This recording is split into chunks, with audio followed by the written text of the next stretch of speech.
Oh boy, did I have a lot more wood than expected. I still haven't started on this. Not even the scraps around here. Walking around the house, I keep just finding more. I've gotten some from here. It's raining right now and I don't actually have any protection for the phone, but I'm just gonna dare it for a little while. I think it's been about 30 minutes or so. The fire has been building up. The rain is not going to have any significant effect on the fire. It's quite hot, and but I figured I might as well just rest a little bit, so and then I'll throw a little bit more. This is really way too big of an operation to do at this point. Like if I had all night, then just fine, but I kind of don't have the time nor energy, and oh well, what do you know? My pile of coal will be steaming. Good thing it's raining though. It shouldn't catch fire, it's wet, so it takes quite a bit. But worst case scenario, you know, quench it along with this. So I think I'm a bit more than halfway, maybe. But, oh no, actually I still have a pile over there I have to deal with. Well, I actually don't have to deal with it, so I'll probably call it short. Oh yeah, and in case you're not hearing that it's raining, you can see it's raining. Now I think it's not raining a lot, but I think worth noting now that I got it here, what you're seeing there are 10-liter buckets. That is to say 50 liters of water readily available. That's not going to be near enough to quench this coal. I have the buckets over there, which is 2, 4, 6, 7 I have. I could also of course take from the wheelbarrow, which has collected rainwater. But what we're essentially looking at is about 120 liters of water. Oh no, here's another one, so 130 liters. And that is probably not going to be sufficient for this.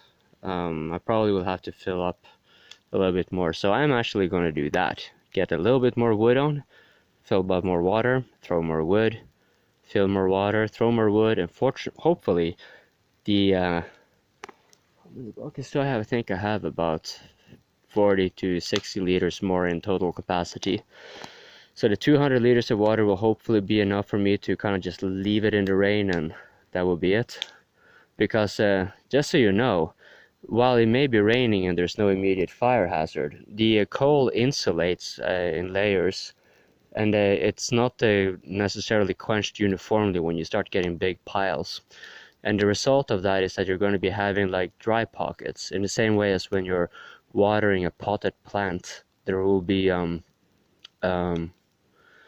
parts of the soil that is going to be dry, unless you're watering in sequences and stuff. What the point here is that I have experienced that even with thick layers of snow coming on it, and you know, it's steaming off, water pouring down, hundreds of liters used, especially if you have a deep pit. This is a shallow pit, the deepest portions of it being no more than about 50 centimeters, I think. But even and the good thing here is it's straight on bedrock. It doesn't drain, so it actually retains it. But if you have a huge pit, which I have one, so many of the pits I have, where I have up to like 4,500 liters of 4,500 liters of coal made in one batch, the equivalent of amount of water may not suffice, because you will have dry pockets.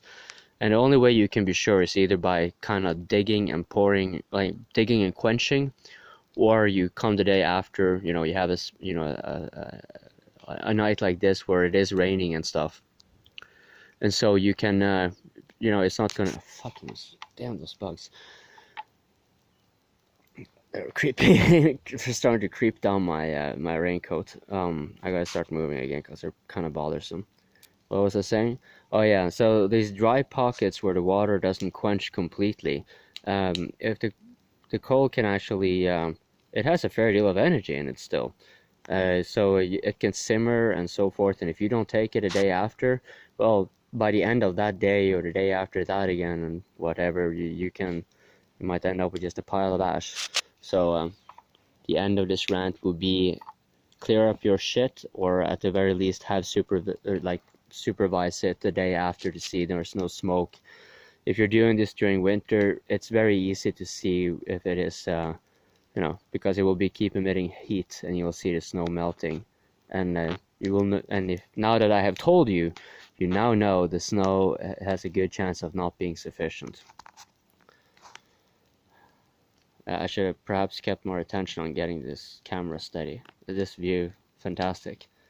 I shit you not, I probably like just spent like a week almost consecutively just looking here, getting lost in my own thoughts. And if I have nothing to do, if there's not been nothing that kind of distracts me, then yeah, I just stare out.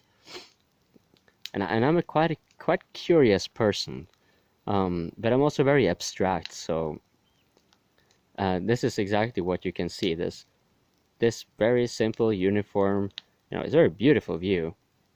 But you wouldn't stare at the beauty of it for a week on end, unless you get lost in your own thoughts. Yeah. Well, almost heaven.